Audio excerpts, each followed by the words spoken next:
Welcome to Indiana Sports Beat Radio, brought to you by the Hard Truth Distilling Company in Brown County, Indiana. So for the thousands in attendance and the millions watching around the world,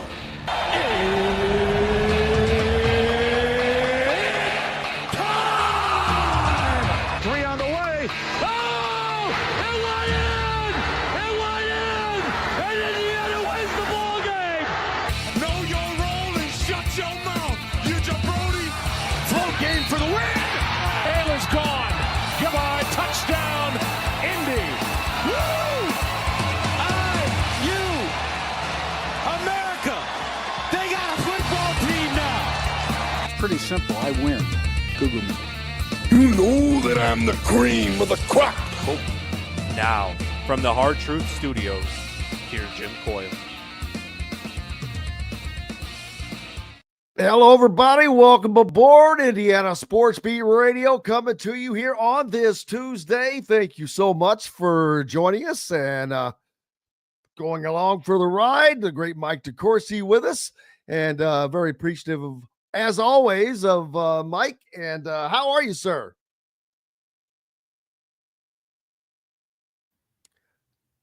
One more time. It keeps jumping to mute for some reason. Goodness, I am doing very well. Are you doing all right? Finally, I think. Third time's a charm. Exactly. Thank you, sir. No doubt.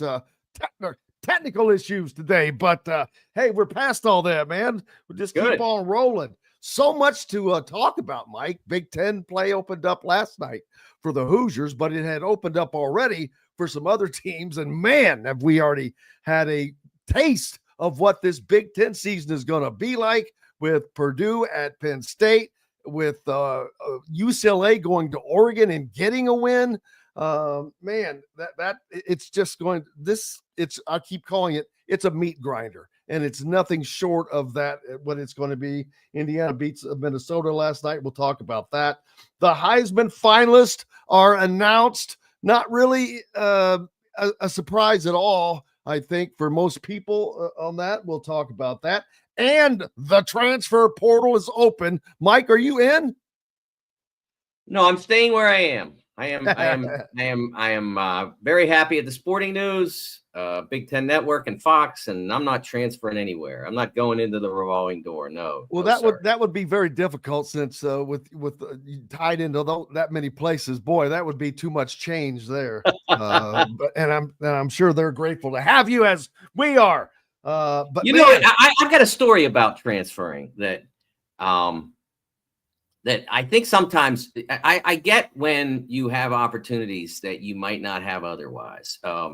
You look at Dalton Connect, who went from Northern Colorado to Tennessee, and it changed his life, and it was the right thing for him. But sometimes when I was a freshman at Point Park University, it was not what I dreamed college would be. And Point Park has grown tremendously over the last 40 years. Many more buildings, many more facilities, many more opportunities. When I was there, it was 2 buildings, 2.5. They always said it was 3, but you didn't even have to go outside to get from one building to the other. So I always counted it as 2.5. And after the first month, I was like, this is not what I thought college would be. And I was on a scholarship, so that's why I was there. And I decided that I was going to in my mind, I was going to transfer to Ohio University. And a high school classmate who was still not a classmate, but a high school friend who was still in high school where I went, Elizabeth Forward in Western Pennsylvania, was making a trip to Ohio University. And so I went with that person, who's now a law professor doing very well. And I was like, okay, this is it. This is what I wanted. This is where I want to be. I gotta go to Ohio U. This is a great journalism school. This will be phenomenal for me. All the facilities and all the campus and all that. And I went back and I told my dad that I wanted to go there. And he just, I told him all about why I wanted to do it. And we were driving back to my school, Point Park, to drop me off after the visit. And he said to me, the most important, I think it's 8 words, and that may not even be 8. How are you going to pay for it? Is 8 words. The most important 8 words of my life. This is true story, because, and it wasn't that he was saying, I'm not giving you a nickel.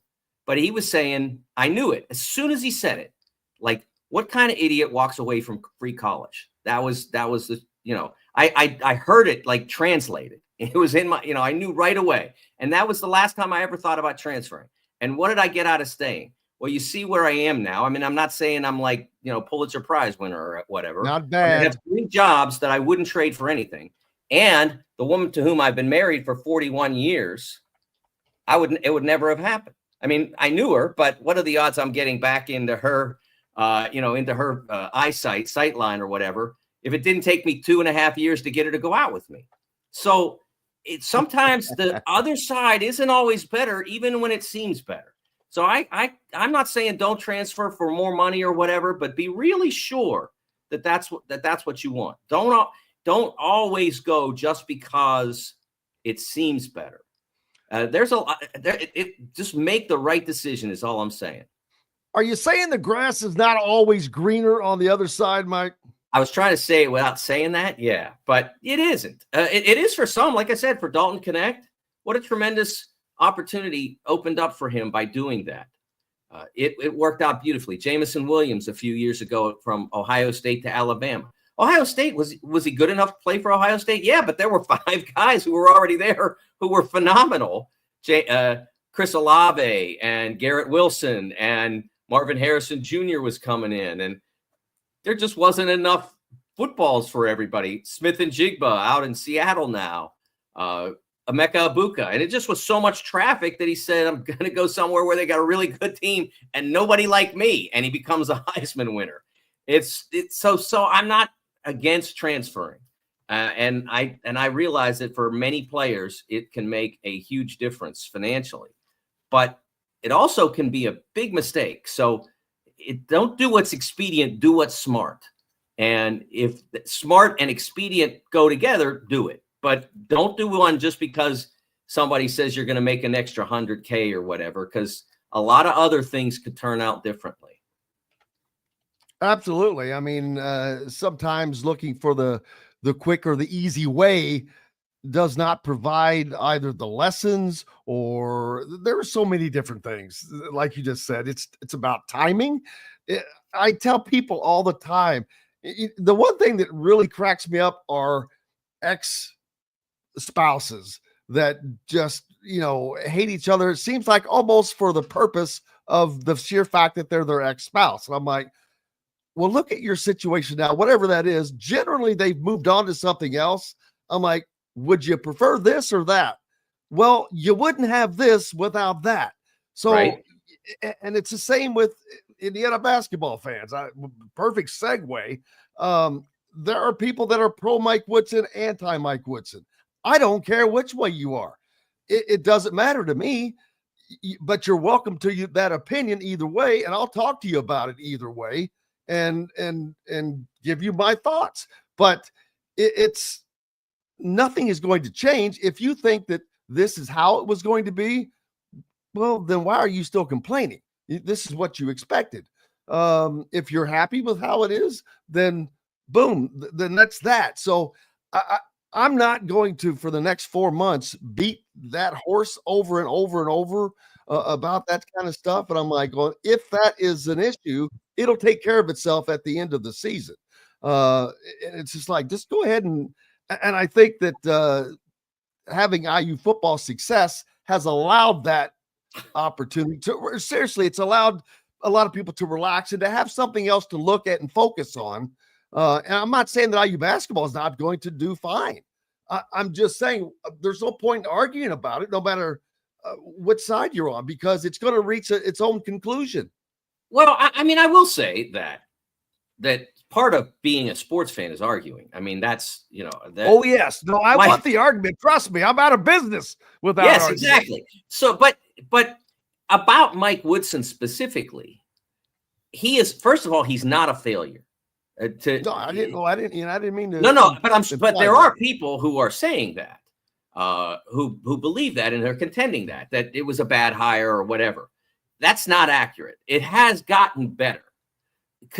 Can you disagree with specific moves or specific strategies that he has adopted over time? Well, even he disagrees, Jim, because remember, we talked about this a few weeks ago, that I was opposed to them moving Trey Galloway out of the starting lineup. I was opposed to that the minute they signed Kanan Carlisle and Miles Rice.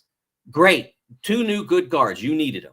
Now, don't take Trey Galloway out of the starting lineup just because you have 2 new good guards.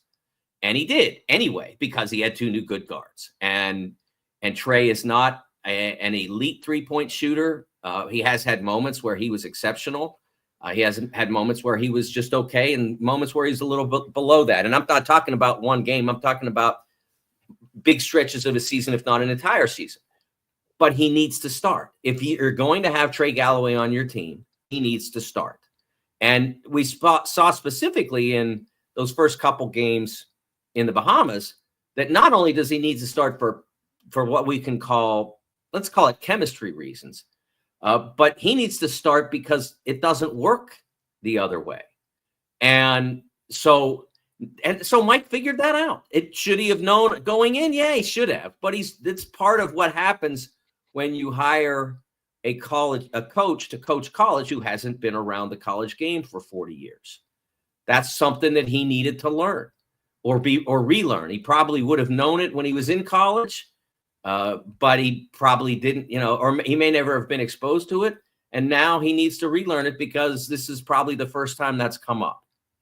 But I have to ask the question, if you're a program like Indiana who is looking to return to prominence and dominance, is that a route that was smart to take to begin with? Well, I mean, I can see where someone would say, why did we do this? Sure. But they've tried a lot of different avenues in the time since Bob Knight was removed. They by more or less by necessity, they promoted Mike Davis. They chose to embrace the success that the first IU team had under Mike with John Treelord alongside him.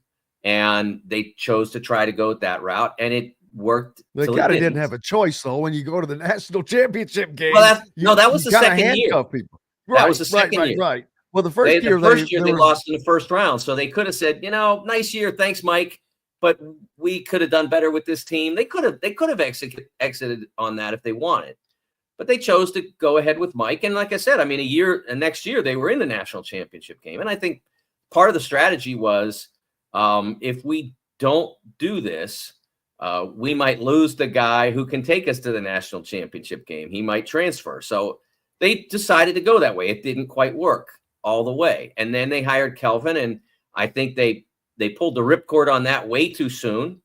But I understand, again, because for reasons that have to do with the specifics of the program, they decided to go that direction.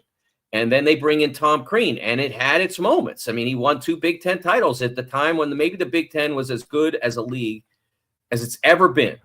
The talent was phenomenal. The competition was elite.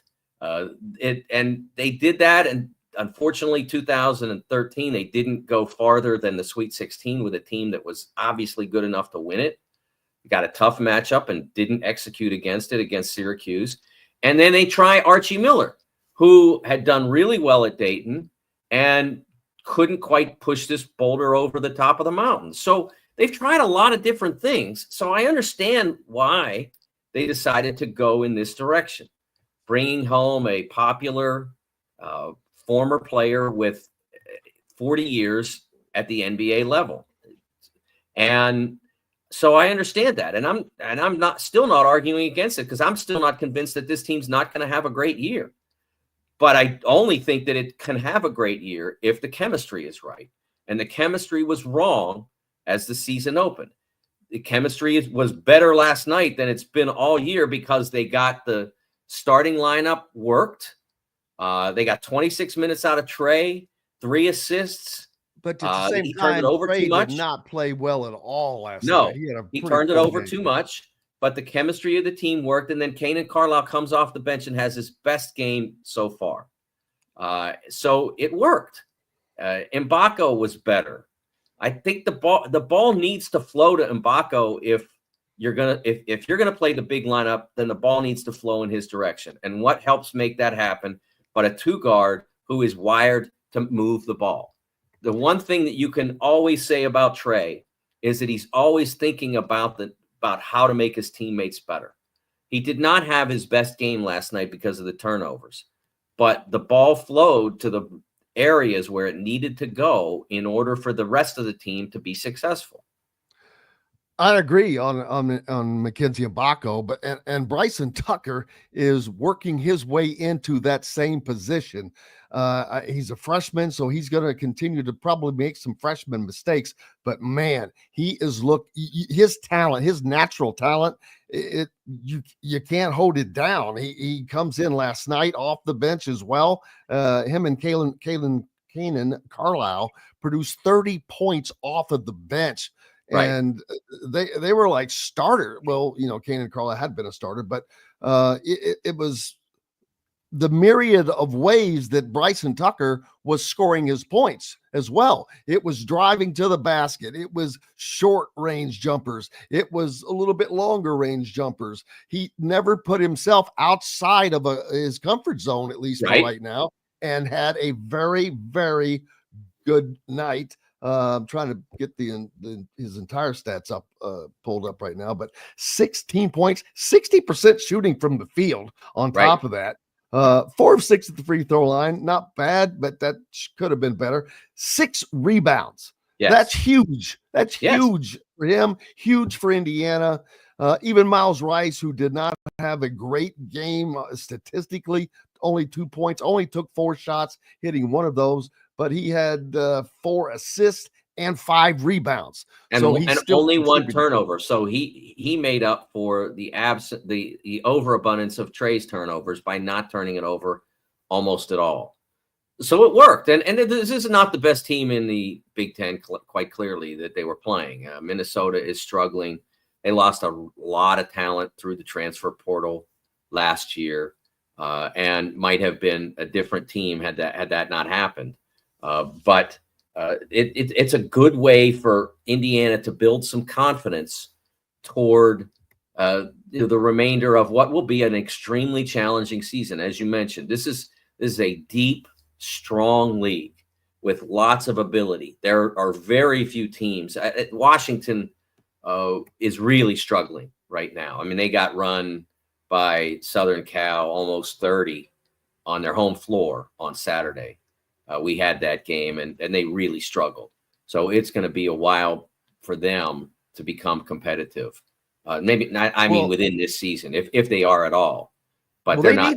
These teams are going to need somebody to be able to hopefully beat, because that's what I'm saying. Yes, I need both hands to count the teams that are going to be places you don't want to go. Yes, and there's going to be upsets outside of that, because it's 19 teams, but there are going to be 9 places probably that you really, really don't want to go play. And Indiana, you said, could have a great season, which they can. They can also have a season to where they wind up underwater in the Big Ten, because this Big Ten, like I keep saying, is going to be a meat grinder. I guarantee you, I wouldn't put a nickel on who is going to win the Big Ten right now, because I have no clue. Yeah.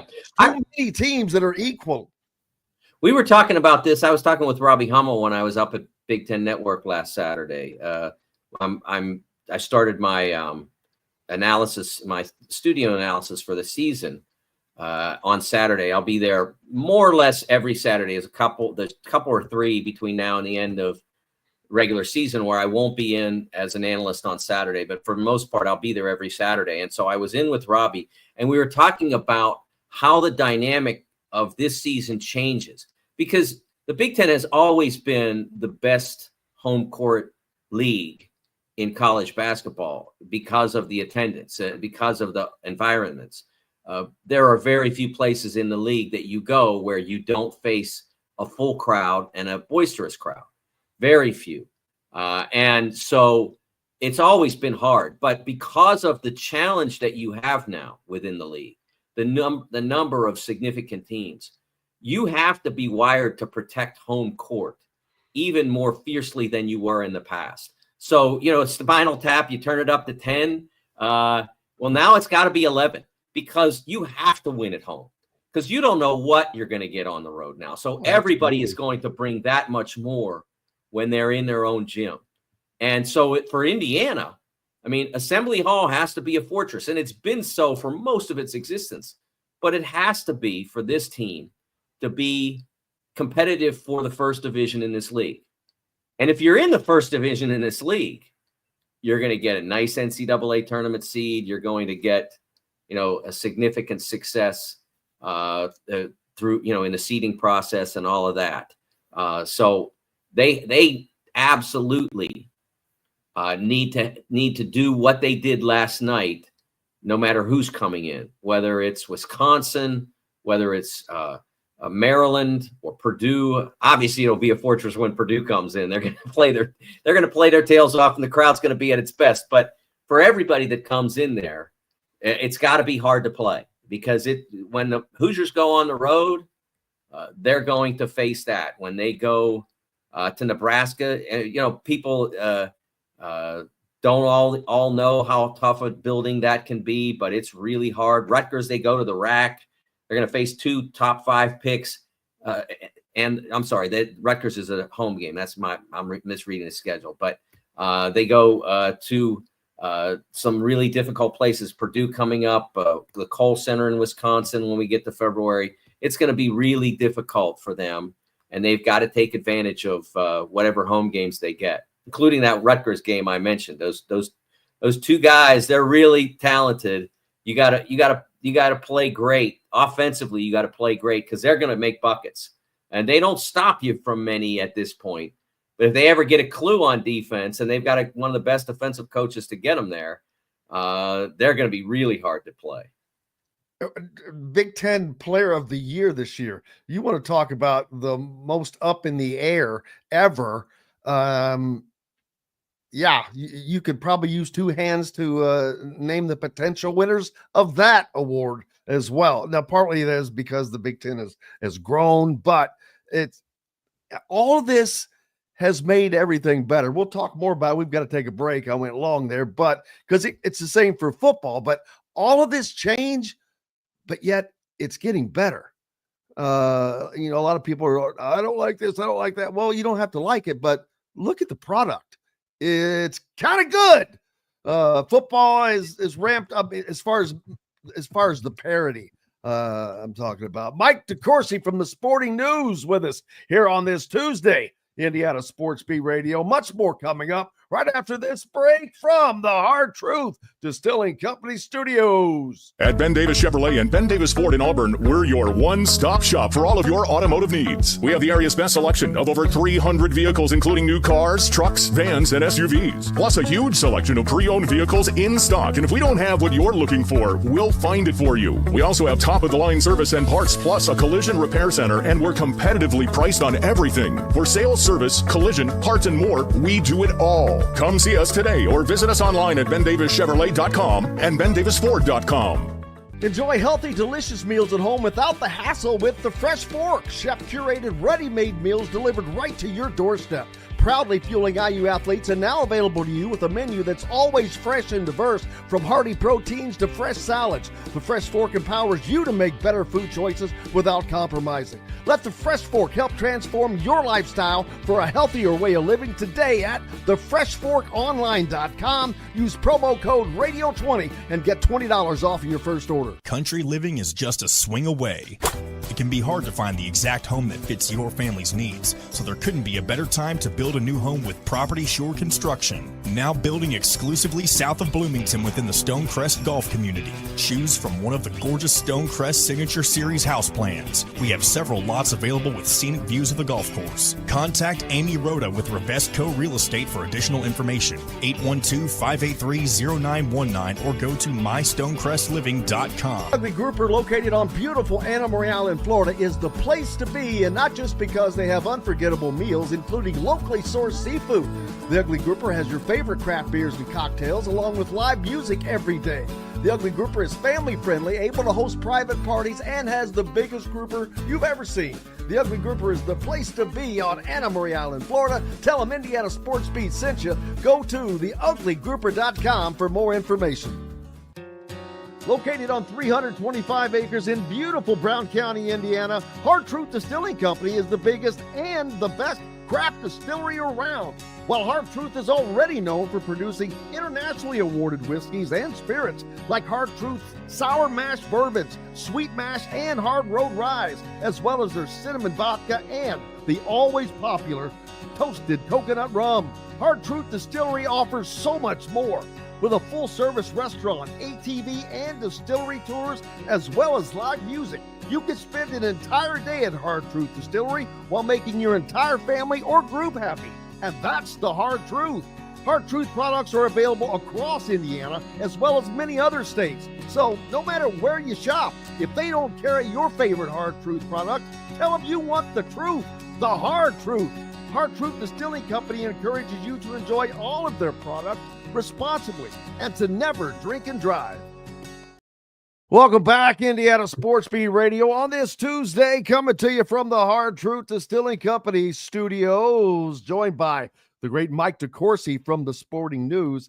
And Mike, it's Christmas already in sports right now with the CFP. And right before we went to break, I was talking about all this change that we've had with NIL, and it's still exploding. The transfer portal, which opened yesterday and has over 1,000 names in it right now for football. But the product didn't diminish. It got way better and markedly better, to the point where everybody can only acknowledge how much fun this has been. Whether you like SMU in the playoffs or not, whether you like Indiana in the playoffs or not, it doesn't matter. They're in, and that's part of what makes this so cool, because what if those teams go and beat somebody? Because that's the opportunity all of these teams have not had before. When it was Ohio State and Clemson and Alabama each year, you did not have that opportunity. Now, and it will happen, because we've seen it happen, Mike, in the SEC or wherever. Oh, Alabama wanted in. Well, you can't go to Oklahoma and not score a damn touchdown, right, and lose at the end of the year and expect to be in the playoffs. But that's not the point. Is it has been incredible, and I have just loved every minute of it. Yeah, and the only disappointment for me in this entire season was that the conference championship games on the whole weren't better. The automatic bid, like the Mountain West, was over in 5 minutes. The Big 12 over in 5 minutes. These, so you had two teams playing for something that was at stake. If they win, they're in. I think you're always going to have that happen, though, because it was bad. It was just bad luck. But it's just in terms of the beauty of the season, and what a spectacle. We got a little bit of disappointment, although the SMU Clemson game did turn in the fourth quarter, and Penn State did recover from its early malaise. So we did, on that Saturday night, end up with two great championship games. And the semi-upset of Georgia over Texas. Right. And that was not the most artistically played game, but it was competitive. I mean, dropped balls everywhere. That one of the things. I think I heard a stat, Mike, that Georgia leads the FBS in drops. Well, I can believe that after watching on Saturday. It's funny, because what I was going to say is that you have to respect the stamina of the SEC fan, because after putting that display on television as the example of their two best, they're still saying they got hosed in the selections. So like they don't give up no matter what no matter what you see, no matter how many Oklahomas over Alabamas or how many dropped balls that you see in a championship game, they're still the best. You got to remember that, Jim. Oh, absolutely. But what is the SEC going to do this year with only 3 teams in? I mean, are they going to?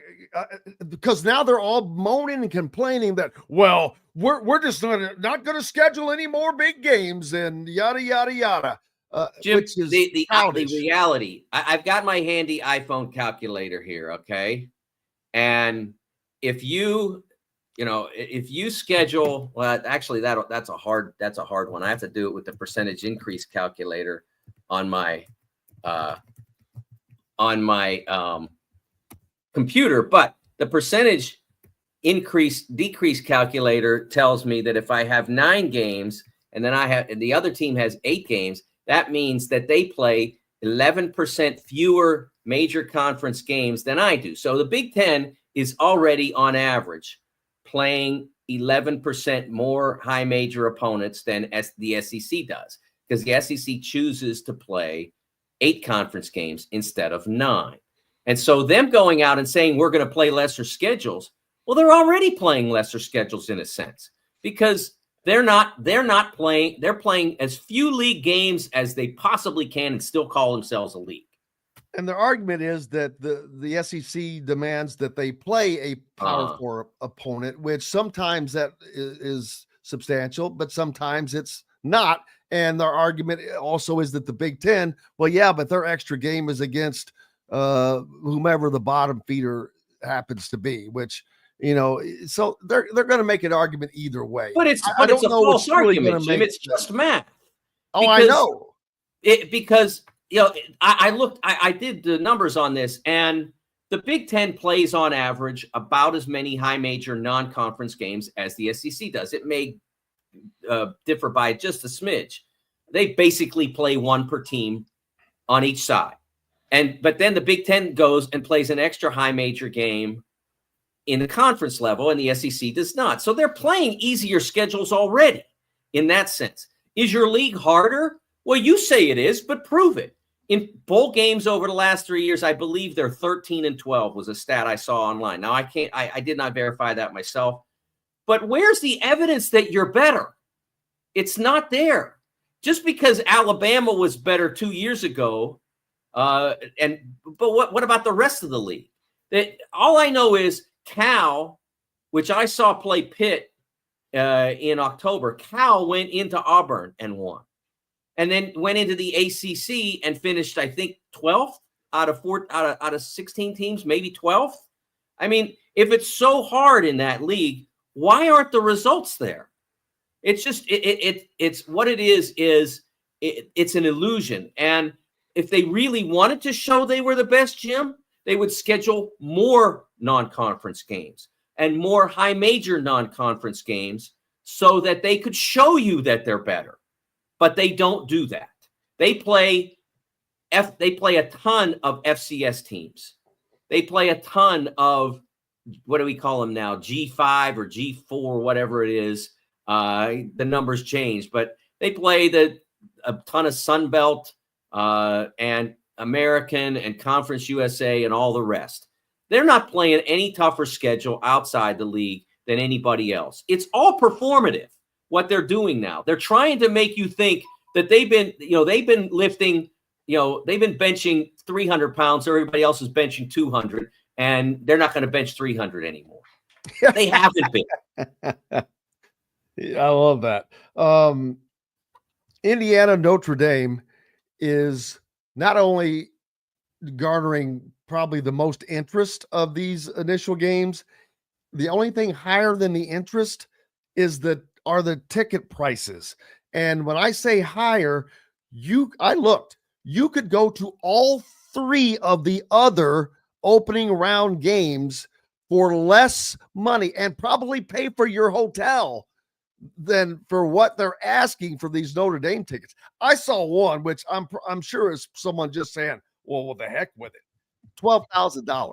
I looked, I'm like going, I know Notre Dame Stadium. There is not a suite, or, I mean, as far as down there where they were, there is not anything luxury down there. As a matter of fact, they still might have the damn wooden boards for bleachers. I don't know. Last time I was there, I sat on a wooden board, a 2x6 in the corner, like so. But this game is awesome to see it. The fans have embraced this. I'm looking forward to going to this game. I've been to Notre Dame a couple of times for games. Yes. But I was at the game in 91 in which Indiana played Notre Dame last with Trent Green at quarterback before they ruined that stadium by covering up the touchdown Jesus from inside. Now you can't see the touchdown Jesus from inside the stadium because they didn't leave the cutout like Kansas City has. But our buddy Greg Rakestraw had the best comment, and I've been living on this thing all week and laughing to myself. I brought this up to him the other day. He says, well, Jim, Jesus ain't turning empty seats into dollars, baby. And I'm like, woo, buddy. I said, I'm writing that one down and I'm taking it. I love that. That was pretty damn good. But this is going to be a very, very interesting matchup for so many different reasons. Indiana, of course, they want to win because it's the playoffs, but there are a lot of other things that are attached to this, whether people want to acknowledge it or not. Being recognized as a premier program in a state in which you have a national program, that's a pretty damn big deal. Oh, absolutely. I mean, Notre Dame has been the biggest brand in college football for my entire life. That's a long time.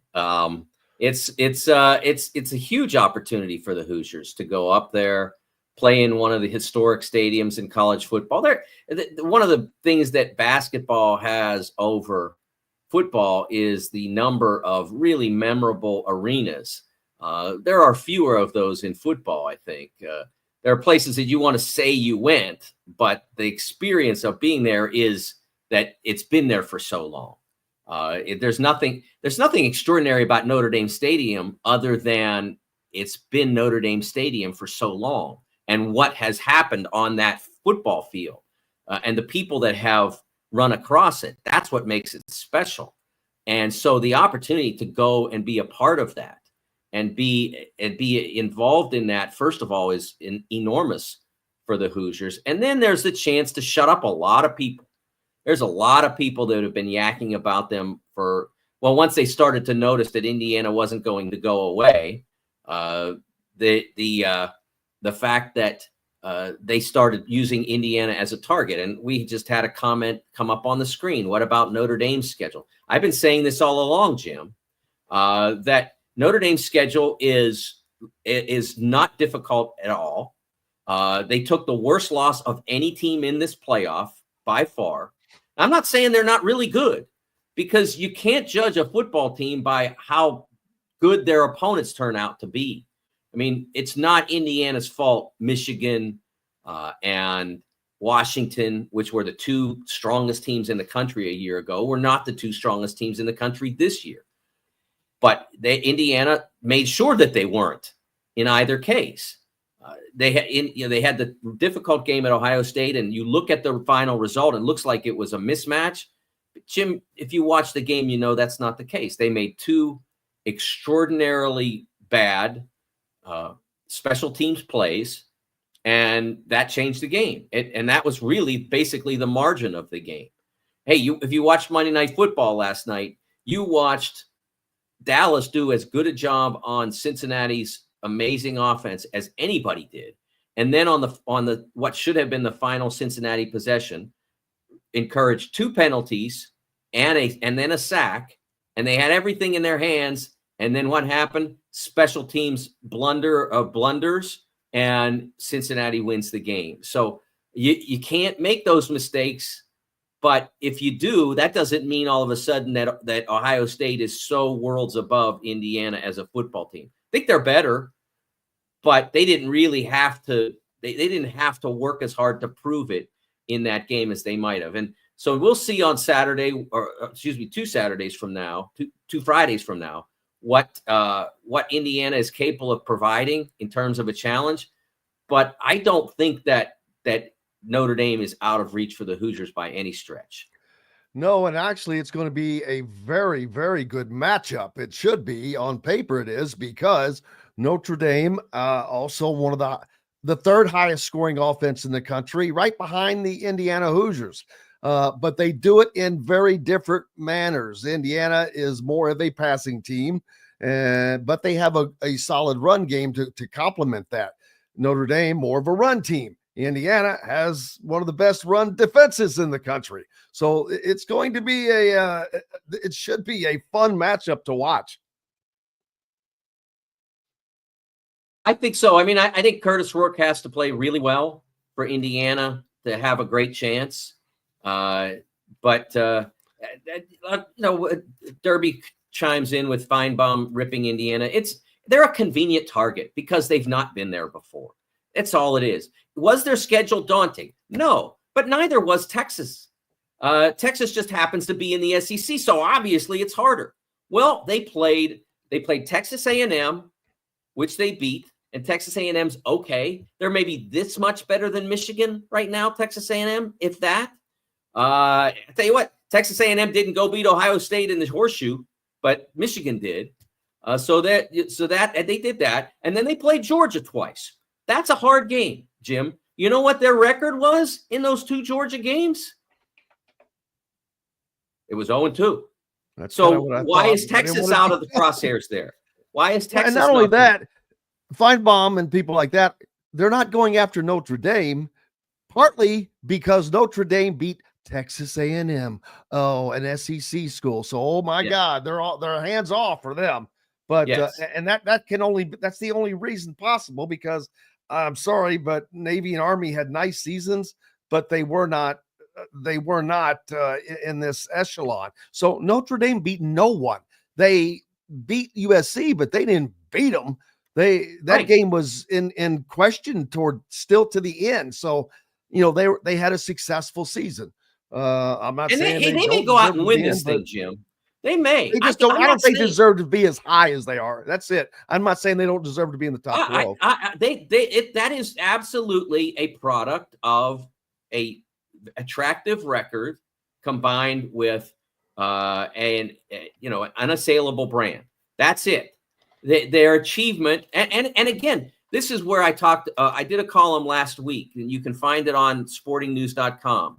I did a column last week about the value of college football data. It is worthless because nobody plays significant interconference schedules. So we don't really know whether the SEC is better than the Big Ten, is better than the Big 12, is better than the ACC. You don't have enough evidence to indicate that any of them is superior because there's almost no intersection. Are we really judging the conference strength based on how badly they beat Mercer or the Citadel or someone like that, or Western Illinois, to bring it close to home? You can't judge conference strength on that. So there's no evidence in the data, but they used it to justify Notre Dame as a higher seed. ESPN has a stat called strength of record, which pulls margin of victory out of the equation and basically is about, okay, who did you beat? And in basketball, it's a very valuable tool because there's a lot more legitimate data that comes from the intersectional play that we have. I mean, we had the ACC and SEC have already played 29 basketball games between each other this year, just those two leagues. And the SEC's won 26 of them. So they've already shown us conference strength, but you can't get that in football. So the data that says Notre Dame is strong is, the way I described it in the column, is it's a skyscraper built on a foundation of banana pudding. It doesn't mean anything. If you look at Notre Dame's schedule and you say, okay, they have I think their strength of record ranking is somewhere around 4 or 5. I haven't checked it in a week or so. It's around 4 or 5. And wait, they beat Army, and they beat Navy, and they beat Virginia, and they beat a 500-ish Southern Cal team. Forget about Purdue. And they beat Purdue, and they lost. Well, they gave up a touchdown to Purdue where Indiana shut them out. So, and they lost to Northern Illinois, which is not like the greatest MAC team ever. Who would go on to lose to Ball State? Yeah, they're a 500-ish MAC team. So how is that one of the 4 or 5 best performances of the college football season? It's not. The data is worthless. So I look at it and say that the committee's job is really hard as a result, Jim. what the committee should do, and I doubt they will, but they should tell the schools, look, if you play significant inter-conference games, we're going to value that. You're going to get bonus points. So if you're Alabama and you play Ohio State, just to pick one out that you know is going to be great, that we're going to count that. Even if you lose it close, it's going to be close to being a win. If you play and Alabama has been absolute maestros at this. They find a damaged brand, and then they schedule a game against them.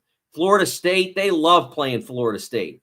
They got Florida State a bunch of times when Florida State was, in the post-Jimbo era when they weren't very good, but it looks good on a schedule. They're not very good on the field, but it looks good on the schedule. Miami had, until this year, hadn't been good. They were all over that. This year, they got the damaged Wisconsin brand, and so they played them. But in the end, what did it mean? It didn't mean anything more than say, I'm trying to think of a good example. Penn State playing West Virginia. Penn State played West Virginia. It wasn't, West Virginia wound up firing their coach. So it's not an overwhelming game that says, look how strong we are. We're playing the strongest teams. You need more of that. You need everybody to be playing a couple of high major non-conference games. And then you'll start to have data that can help the selection committee make choices that are based on strength of schedule, that are based on strength of record. But right now, those numbers are just a fantasy. There's nothing behind them. Next week, I want to talk about the guaranteed buys for the conference champions, which I understand that there has to be a reward, but at the same time, half of these conference champions are not worthy of a buy. As a matter of fact, they would be seeded last in this thing and only in because of their conference championship, which I don't have a problem with that. I think that they should be guaranteed a spot in it, but they should not be seeded automatically that way, because Arizona State, it was fun to watch them. Boise State, they're not at the level of some of these teams, I don't think, but their year has not equaled a lot of these. So I just don't think that they're in the right spot. But there's a lot of things that we could nitpick about. But this is not a nitpick. This is a structural failure, and it's not a structural failure that is unique to college football playoff. The same thing has been happening in the NFL for decades. There'll be a 500 conference division champion, I should say. There'll be a 500 division champion that will play a wild card team with double-digit wins. In probably every other year, the NFL has had one of those. And I've always been in one who argues the division championship should guarantee entry to the playoff. The conference championship college football should guarantee entry to the CFP, but it should not guarantee a preferential placement. You should earn the preferential placement. And I really believe that. I go back, the Steelers fans know, 2011, Steelers, I believe, were 12-4. The Denver Broncos were 8-8. And the Steelers had to fly across the country and play at altitude. They wound up losing the game. It's not about the loss. It's about them having to play at a significantly lesser team just because that team was lucky enough to be in a garbage division. And somebody had to get out of it. Should those Broncos have been in the playoffs? Absolutely. Should they have had a home game? That's a flaw. And there's no reason for college football to copy that structural flaw.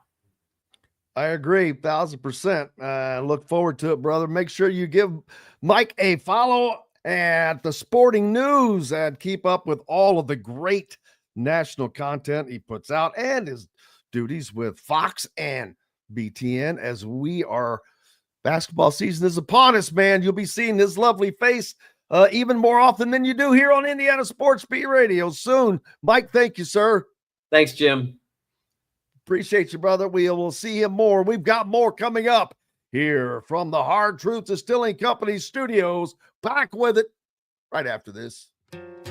Located on 325 acres in beautiful Brown County, Indiana, Hard Truth Distilling Company is the biggest and the best craft distillery around. While Hard Truth is already known for producing internationally awarded whiskeys and spirits like Hard Truth's sour mash bourbons, sweet mash, and hard road ryes, as well as their cinnamon vodka and the always popular toasted coconut rum. Hard Truth Distillery offers so much more. With a full-service restaurant, ATV, and distillery tours, as well as live music, you can spend an entire day at Hard Truth Distillery while making your entire family or group happy. And that's the Hard Truth. Hard Truth products are available across Indiana, as well as many other states. So no matter where you shop, if they don't carry your favorite Hard Truth product, tell them you want the truth, the Hard Truth. Hard Truth Distilling Company encourages you to enjoy all of their products responsibly and to never drink and drive. When it comes to apparel and promotions, Freethink has you covered, literally, whether it's 24 or 200 shirts for sports leagues, businesses, or groups. Freethink Apparel and Promotions can also create your very own merchandising store. Freethink Apparel and Promotions did it for Indiana Sports Beat Radio, and they can do it for you. Whether it's screen printing, embroidery, digital printing, promotional products, vehicle wraps, or anything else under the promotional line. See what Freethink Apparel and Promotions can do for you at freethinkapparel.com. Know a team or group needing a fundraiser? Boost Fundraising raises more money faster and offers the most unique and user-friendly online fundraiser in the nation. Your team receives personalized fundraising pages for each team member. Free team-branded promo gifts shipped to each donor. Boost Fundraising does it all. Sports teams, marching bands, charity causes, and community groups. Go to boostfundraising.com and be sure to enter the promo code COYLE, that's C-O-Y-L-E, to receive a discounted fundraiser. If you're looking for a home in the Indianapolis area, you need Cheryl Sizemore from RE/MAX Advanced Realty. Cheryl Sizemore has over 2 decades of experience, and that could be the difference in getting the home you want in today's tough housing market. Reach out to Cheryl Sizemore from RE/MAX Realty at cheryl@IndyHomePros.com or 317-701-0838. 317-701-0838. Let Cheryl Sizemore help you find the home you want today. At Ben Davis Chevrolet and Ben Davis Ford in Auburn, we're your one-stop shop for all of your automotive needs. We have the area's best selection of over 300 vehicles, including new cars, trucks, vans, and SUVs. Plus a huge selection of pre-owned vehicles in stock. And if we don't have what you're looking for, we'll find it for you. We also have top-of-the-line service and parts, plus a collision repair center, and we're competitively priced on everything. For sales, service, collision, parts, and more, we do it all. Come see us today or visit us online at BenDavisChevrolet.com and BenDavisFord.com. Welcome back, Indiana Sports Beat Radio here on this Tuesday. Thank you so much for being with us. Just finished up with Mike DeCourcy. Long discussions on started with Indiana basketball and their win last night, and then jumped to the college football playoff and who's in, who's not, who's whining and who's not, all of that, yada, yada, yada. The SEC, of course, at the head of the pack for that, but that was a fun time. We've got more coming up. Kind of got the break squeezed together here because we went so long. We apologize, but we've got more Indiana Sports Beat Radio up right after this break from the Hard Truth Distilling Company studios. Andy Moore Honda is Bloomington's #1 Honda dealer for a reason. Buy a new Honda and get a 3-month break from car payments. That's right, no payments for 90 days. That includes the all-new, all-electric Honda Prologue, and you get it for just 0.9% financing, or the 2024 Honda Ridgeline Black Edition, or the Honda Accord LX, both for just 1.9% financing. Get more to your door from AndyMooreHonda.com, Bloomington's #1 Honda dealer and your best place for new and used vehicles.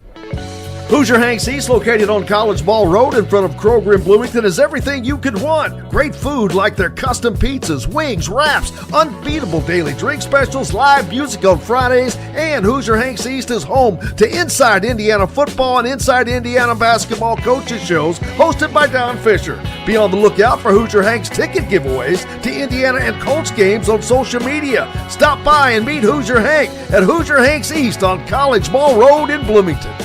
Hungry for something a little different? Well, head to the Rusty Gator Fork and Ale in Bedford, where oceanic flavors meet southern charm with a Cajun flair, like their loaded voodoo fries, gator bite, or jambalaya, and so much more. The Rusty Gator also has live music each Friday and Saturday night with some of the best local and regional artists around. Visit the Rusty Gator Fork and Ale in Bedford and get your Cajun on. If you're looking for a home in the Indianapolis area, you need Cheryl Sizemore from RE/MAX Advanced Realty. Cheryl Sizemore has over 2 decades of experience, and that could be the difference in getting the home you want in today's tough housing market. Reach out to Cheryl Sizemore from RE/MAX Realty at cheryl@indiehomepros.com or 317-701-0838. 317-701-0838. Let Cheryl Sizemore help you find the home you want today. Located on 325 acres in beautiful Brown County, Indiana, Hard Truth Distilling Company is the biggest and the best craft distillery around. While Hard Truth is already known for producing internationally awarded whiskeys and spirits like Hard Truth's sour mash bourbons, sweet mash, and hard road ryes, as well as their cinnamon vodka and the always popular toasted coconut rum. Hard Truth Distillery offers so much more. With a full-service restaurant, ATV, and distillery tours, as well as live music, you can spend an entire day at Hard Truth Distillery while making your entire family or group happy. And that's the Hard Truth. Hard Truth products are available across Indiana as well as many other states. So no matter where you shop, if they don't carry your favorite Hard Truth product, tell them you want the truth, the Hard Truth. Hard Truth Distilling Company encourages you to enjoy all of their products responsibly and to never drink and drive. Welcome back, Indiana Sports Beat Radio, here on this Tuesday, and it's going to be an abbreviated version, unfortunately, with Chronic, as we had the technical issues earlier. But how are you doing, brother? I could not be better if I tried, Jim. Well, I thought of you yesterday because I had to go to, I think it was yesterday. Days are starting to run together. I guess it was for the game last night, maybe. But the winner's flag, baby, has flown over Memorial Stadium like no year ever, and it's still flying right now. A big time 11-win season for Indiana, heading to the college football playoffs. Not only that, but to South Bend to take on Notre Dame in a game that has caught the attention of everyone, to the tune of the fact that average ticket price is around $2,000 to get into that game. Yeah, it's a scalper's wet dream, and it's a little ironic when the basketball market is pretty depressed right now for those tickets, and you just about have to take out a second mortgage to go see Indiana football. So it's a wild, wild world. It's it's one of those where I'm just glad we're done with the prognostication. I'm not going to lie; it's been absolutely insufferable. Listening to everybody talk about why the SEC should be able to, put every team that they feel like deserves to be in there. Obviously there's disrespect in the way Indiana was seated. But we can talk about that till we're blue in the face. At the end of the day, Indiana Hoosiers are in the college football playoff. They have a clear path to become national champions. And to even utter that sentence out loud, 6 months ago, people are going to have you committed for saying that. But here we are. And, none of it matters now. They can settle it on the field. And hopefully they show up, because I don't want to hear, in the event that they take a loss, I don't want to hear all the I told you so's, because at the end of the day, statistically, analytically, there's no doubt that Indiana belongs in this thing. There's a very legitimate argument that Indiana should be hosting this game. But that's all water under the bridge at this point. Now they just go up there and punch the Irish in the face, and hopefully get a ticket to New Orleans and then see where that one goes. But they're in. And the fact that we can even have this conversation today remains just as amazing as it was when we first started talking about this even being a possibility. But now it's time to put their money where their mouth is and go show the world that schedule, that margin of victory, that record is justified. It's deserved. I think there was a lot of us that saw early on in this season how special this team was, and to look back on the season now, it's unbelievable. I'm not often at a loss for words about things, and I still struggle to really articulate what this even means, how it even feels being a lifelong IU football fan, and a lot of poetic justice that now that they got a seat at the table, they get to go and tackle the in-state giant in the Notre Dame Fighting Irish on their home turf, in the priciest seats in all the land. I think it's going to be absolutely just fabulous. It's appointment television.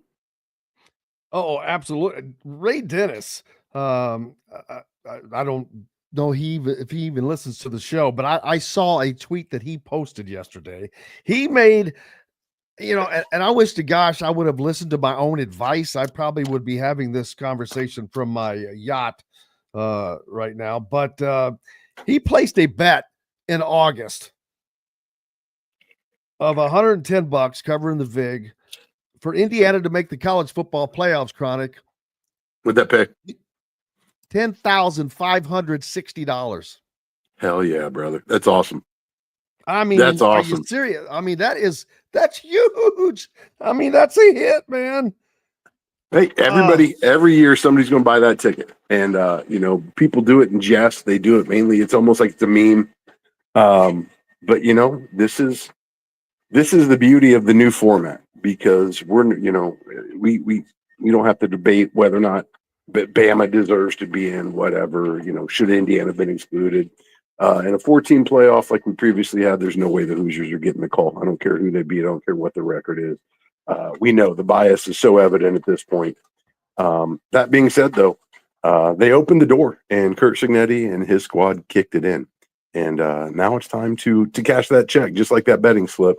Indiana needs to go up to Notre Dame, and they need to hang an L on the Irish. And maybe, I don't know that we'll ever get past it. I don't think you get past that easy with your historical record.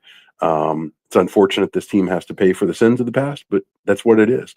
But at the end of the day, they're at the table, and this is everything any Indiana fan could have ever dreamed, and then some. And to get a chance to stay in state to go see this game, I think is just going to be, it's a fever dream. Galen's been saying it all year on Crimson Cast with Scott. We are living in a fever dream. And I don't care how many times you pinch me, it still doesn't feel real. But it is, and it's fabulous. And it's too dang long until we get to kick that ball off. But so be it. I know you've got a roll today, brother. I appreciate you sticking in there. Our fault for not being able to have the full segment, but we'll do it again next week. Hey, boss man's got so much on my plate, man. I'm just glad I get to join. Have a great week. I was going to say, yeah, you as well, brother. Chronic Hoosier joining us here on this Tuesday, as he always does. We're just a little jumbled up in our segments today. Had to move some things around, but that's okay. Plenty to get to and plenty to talk about. Indiana basketball, they got their first Big Ten win last night as they opened up the Big Ten season. So now they will have to go on the road to Nebraska. Not kind of an easy opening to the Big Ten season for Indiana with the home game against Minnesota. And while traveling is going to be rough no matter who you're playing, pretty certain it's a lot easier to go take on a Nebraska team on the road right now than it would be to go to, say, Maryland or Michigan State or Oregon or UCLA or Purdue or there's a lot of ones that we could just run in there. So, and last night on the postgame show with Todd Leary, we talked about the fact that Indiana is going to have to steal an away game someplace. And while I think that even though it is early in the year, I'm not saying it because of anything other than what is ahead. I think this is a must win for Indiana, the Nebraska game, because you're going to have only so few opportunities to actually go steal a road win. This is one of those. And they are going to be few and far between So if you win and you get it done, you got it out of the way. Otherwise, you're chasing your tail all season long, and you're going to end up like Indiana was last year, chasing these metric numbers. Right? Where are they in the Ken Palm now? Are they moved up to were they in the 40 range, I think now? I didn't pull that up this morning. I should have. I'll do that here in a second. But the metrics rather is what got them last season. And that was because they had no out of conference quality wins, which that is going to be the same for this season, which means you're going to have to make up for that in conference play. Well, this is the wrong year to have to do that in the Big Ten Conference because it's going to be a brutal bloodbath. Now, the SEC is a stronger conference, but I haven't been able to look at them enough to see if they are as deep as the Big Ten. So not sure about that. The Big Ten does not have the strength at the top that the SEC has right now. I don't think that they have an Alabama. They don't have an Auburn. Kentucky just beat Gonzaga, who beat the crap out of Indiana. And again, not trying to jump on that train, but I just, sometimes I do get tired of people's arguments of things on, well, you know, Indiana needs to be able to do this and do that as far as time. Dude, it's the fourth season. A. B. How's Kentucky looking with that dude they hired from Utah? Oh, yeah. They just beat Gonzaga. Oh, yeah. They're ranked highly.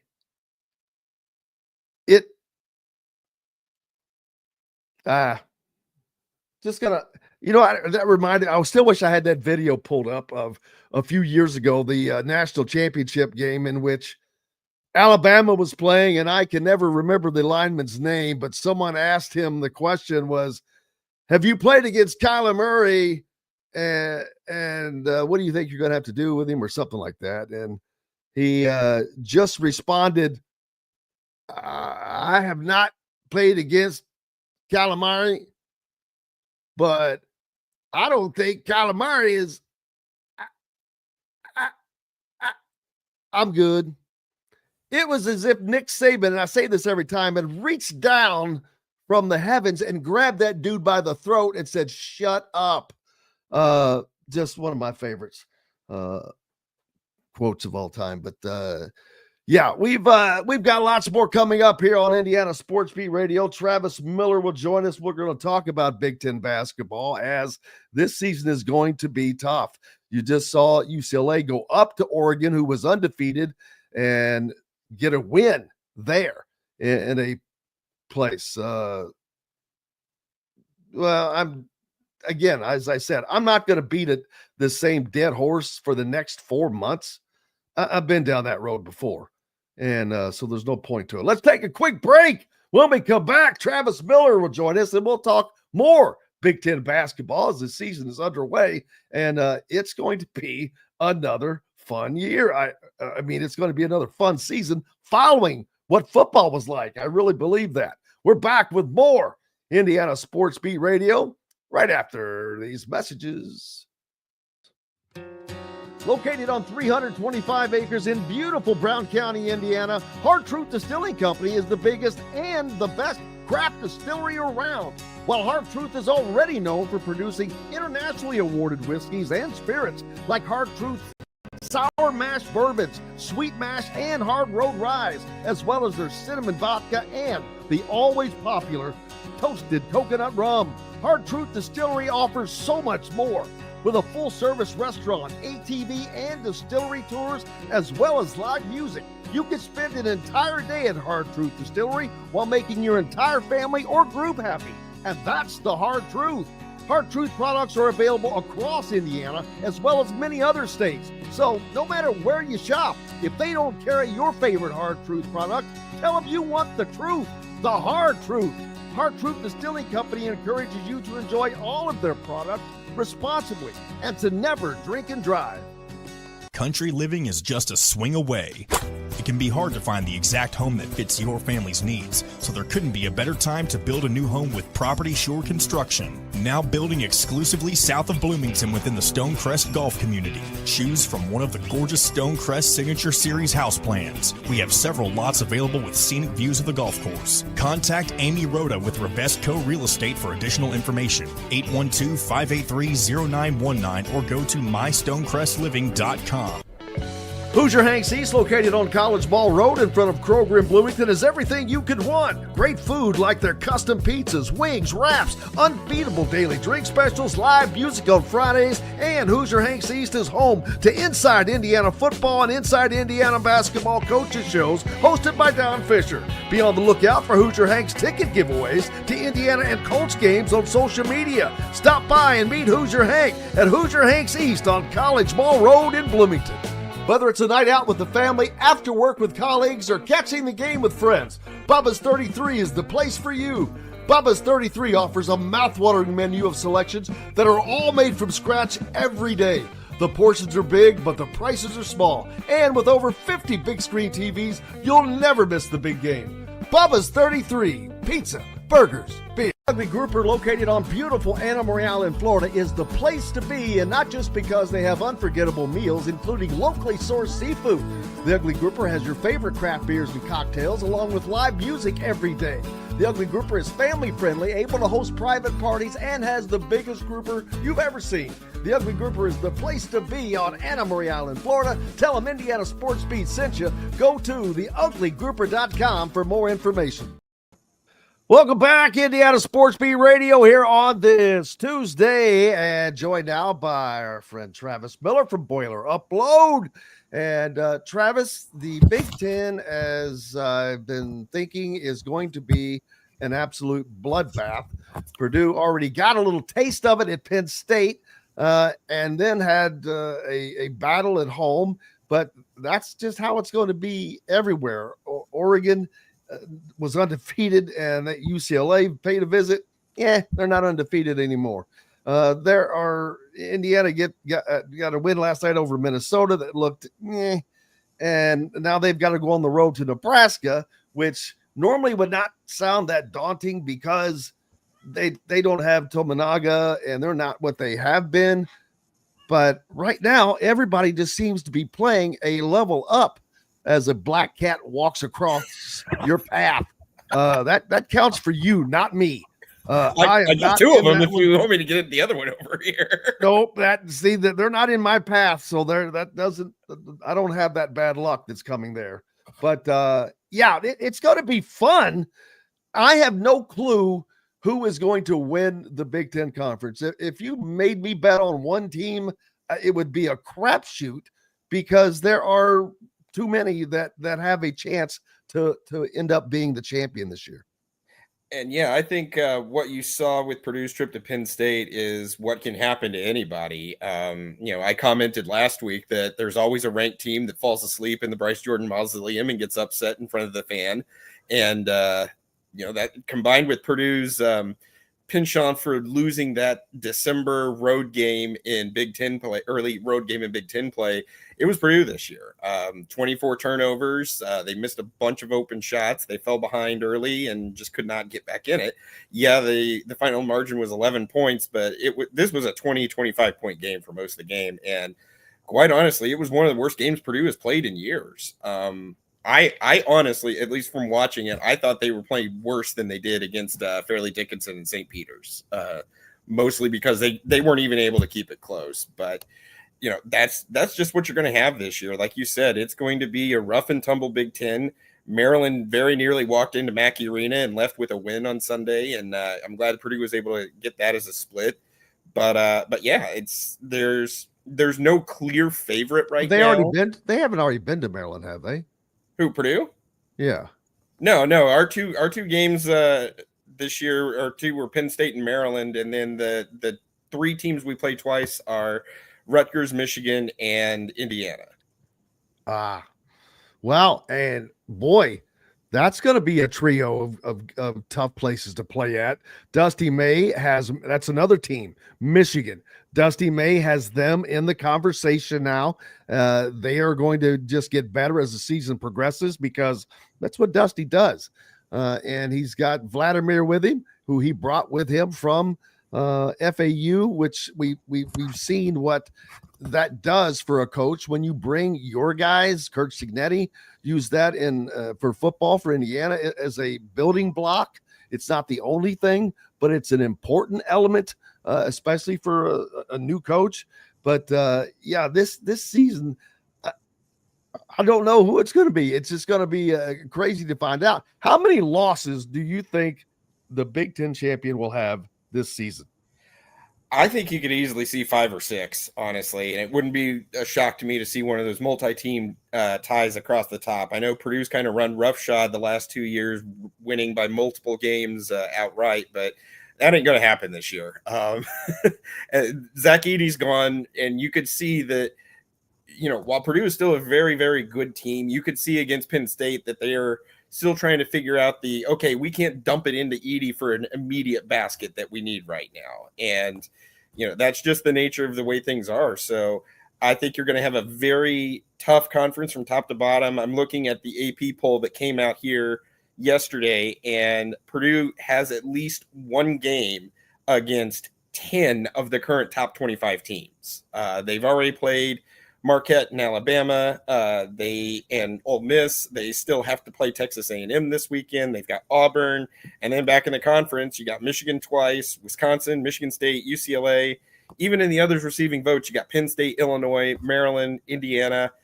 There's just not a game you can take for granted. And look what Northwestern did, taking Illinois to overtime. That's another one where this isn't the strongest Northwestern team out there, but they still fought hard, and they get a nice win over Illinois in overtime.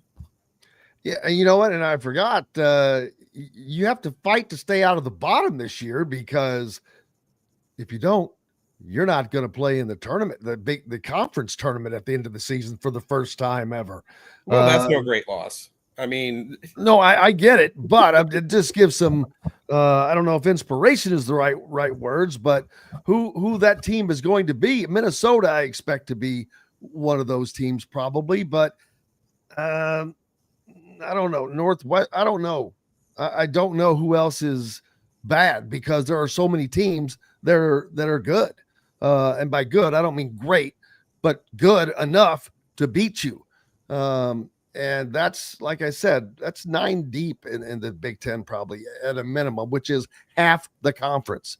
That's a tough road to hoe, man. I think if you're looking at things right now, you've probably got USC is down near the bottom. They've had a bit of a rough start here. I agree with you in Minnesota. Washington is already 0-2 in the conference, and they have a road loss at Nevada. So they might be one of those teams that doesn't make it. Probably one to keep an eye on, honestly, is Rutgers.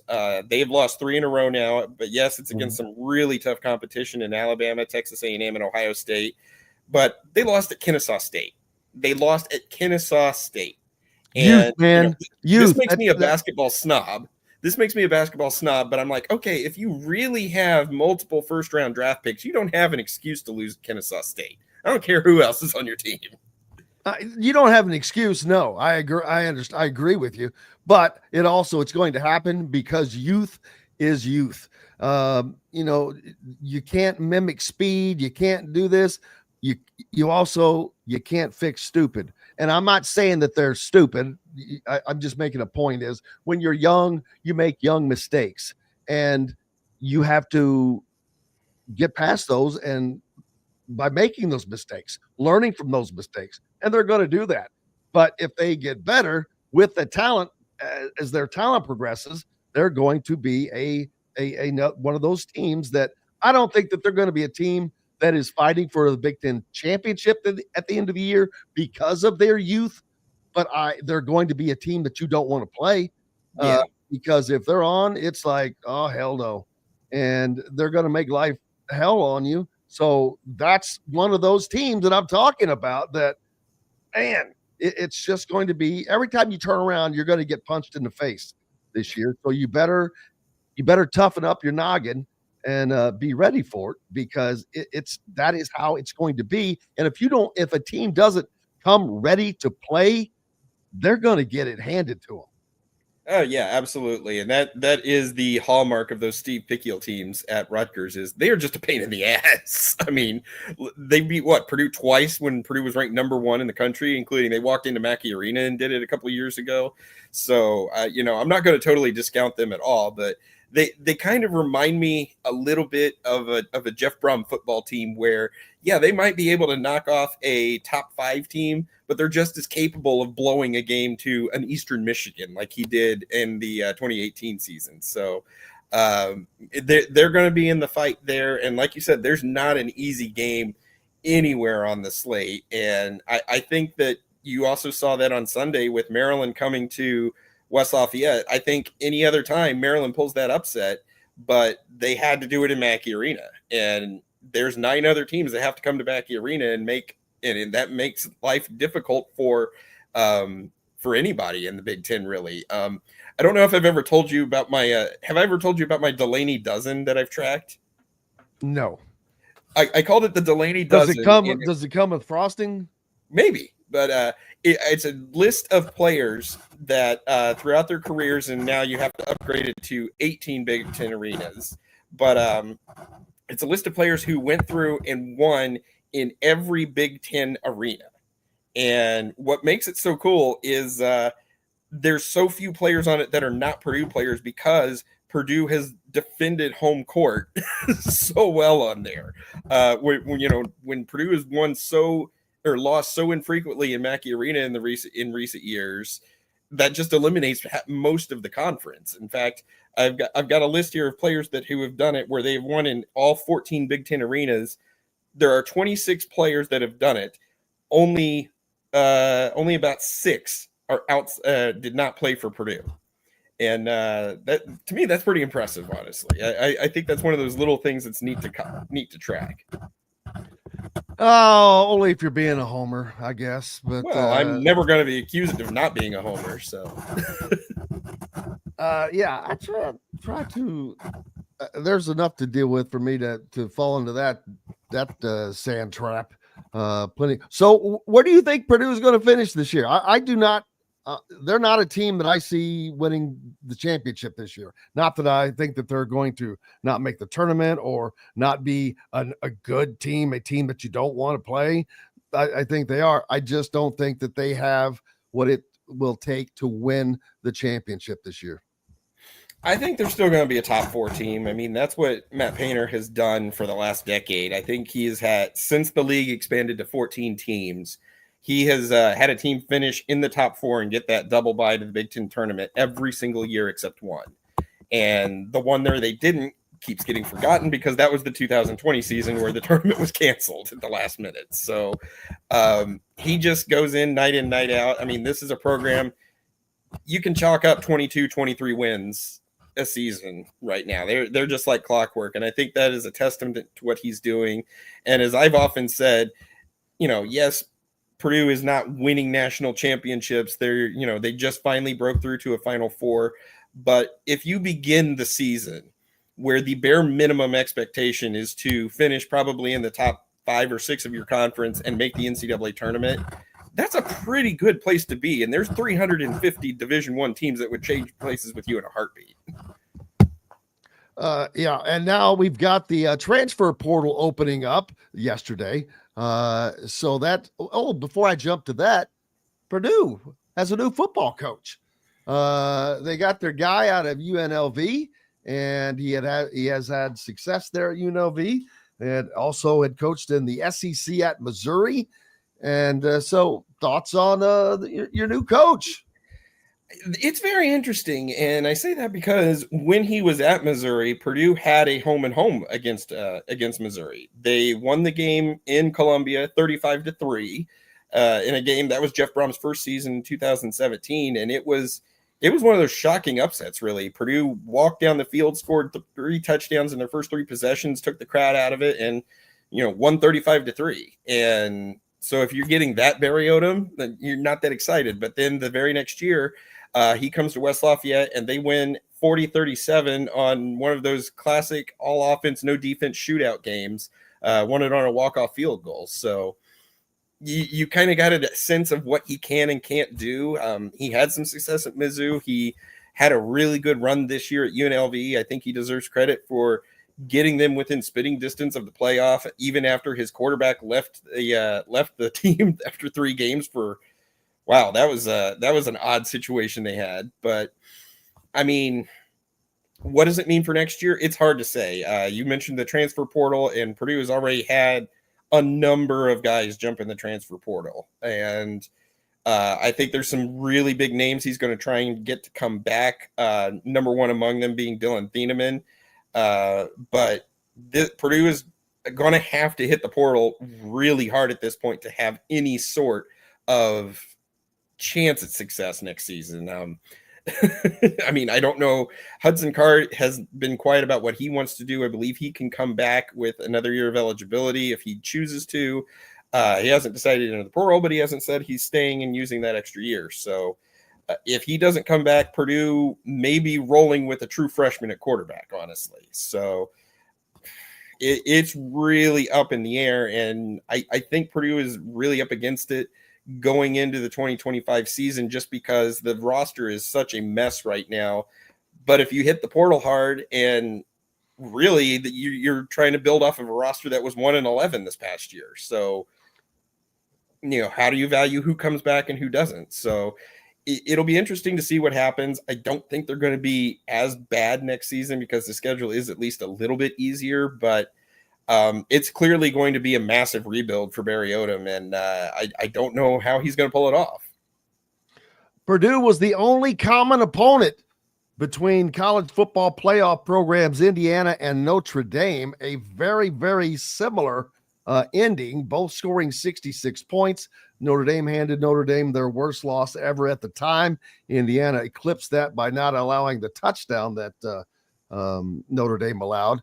You saw both games. What's your interpretation going into this Indiana Notre Dame game?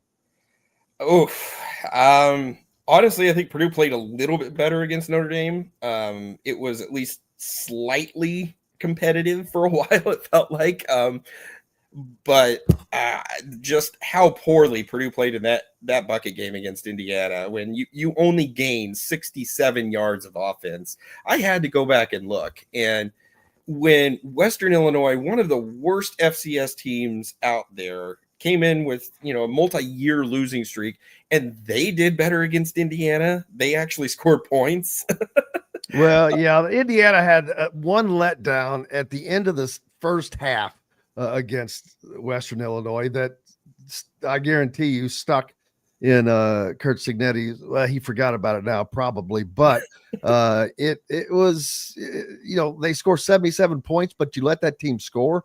But that was kind of odd. But you also have to understand Indiana has one of the best running defenses in the country. Defenses, period.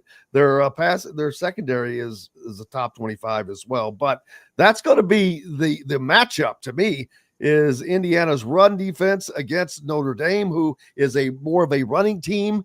And from that standpoint, will Indiana be able to slow Notre Dame down? I think they will. They've done it to everybody, including Ohio State. They held Ohio State to the least amount of yards on the season, and probably that should have been 50 yet less because they gave up 49 yards on 2 plays in back-to-back sequence. But also, I don't think that Notre Dame Stadium has the same. It's not as hard to play in as, say, a Michigan or Ohio State. I don't know what it is. There's 80,000 people there, but for some reason it seems to just not be as daunting as one of those places. Yeah, it's an interesting place to play. I've been there once, and I mean, it's pretty special with all the history that you've got there and everything. But I also agree with you. It's just there's something to be missing from it. I'm not quite sure what it is, at least modern day wise. But they still get to play at home, and I think Indiana has the advantage of they get a relatively close road game. I mean, if I'm an Indiana fan, I break the bank and try and get tickets to this on the secondary market. And if you are you out of your mind? Do you have any clue what these? You could go to all 3 of the other CFP games combined for less money than it would cost you to go to the Indiana Notre Dame game, and you could pay for your hotel at those other places. The 50-yard line, $2,000. $2,000. I saw, and it's probably just somebody just doing it for the hell of it, $12,000. And I'm like, okay, that's stupid. You're not really trying to sell your tickets. But it was like, what the hell? Everywhere else, Penn State, Ohio State, $200. You're in for $200. That's insane. I remember seeing prices for Game 3 of the World Series in Wrigley Field for like $2,000, and that was the parking World pass Series. for this game is $1,000. $1,000 to park the car? No, thank you.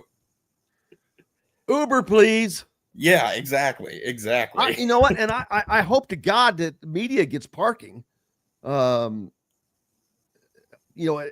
Michigan, media has to pay for parking. And I'm not talking about $10 either. It's $50 damn dollars at Michigan.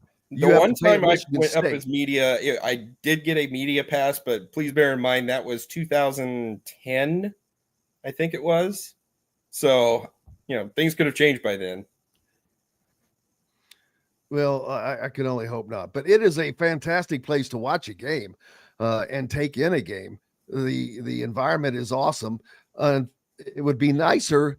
Now, if they're going to give home games in the playoffs, I think that the road teams should be given more tickets. Not more tickets than the home team, but more tickets than 3,500 out of 80,000. I mean, this is the playoffs here. This is not, though. What's that? That's what home field advantage is for, though. Yeah, but this is the playoffs, man. You don't do that in basketball. And not in the NCAA tournament, they don't. Yeah. Well, you still do. They do try to skew things a little bit because, like last year, Purdue getting to play the first 2 rounds in Indianapolis. That was a virtual home game for both of those games. So,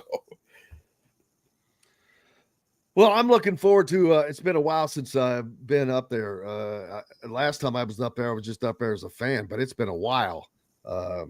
Is this the first time Indiana's played them since what, 91? 91. I was at that game. Interesting. I was in the old press box. I will say this. I remember then it was the best hot dog I'd ever had. It was the best hot dog I had ever had. They were awesome. I don't know if they still have the great hot dogs, but I can only hope. We'll find out. My complaint about Notre Dame Stadium now is when they did the upgrades, they didn't leave a cutout to see touchdown Jesus. But I guess Greg Rakestraw pointed out Jesus can see the game from wherever. It doesn't matter. So there is that. So it's going to be so interesting, though, because this is a state. There are so many things that are tied to this game. It's the playoffs. It begins and ends there. But now you've got Notre Dame, who is not really considered a state team because they're a national program. But now you've got a team that's in the college football playoffs in the same state that is not Notre Dame.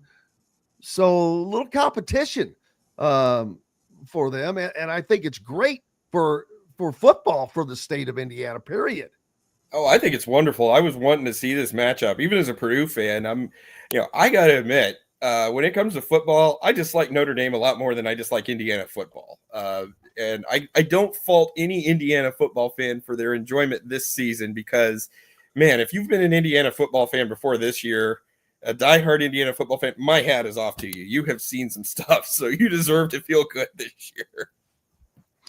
Well, but the great thing is it looks like this is not going to be a one-time thing. They have the entire coaching staff locked down. They just lost their quarterbacks coach, but to UCLA to become their offensive coordinator. But Indiana's offensive coordinator is Mike Shanahan, and it's Kurt Cignetti's offense. So as I wish I had the Cignetti man, he talked about, let's see.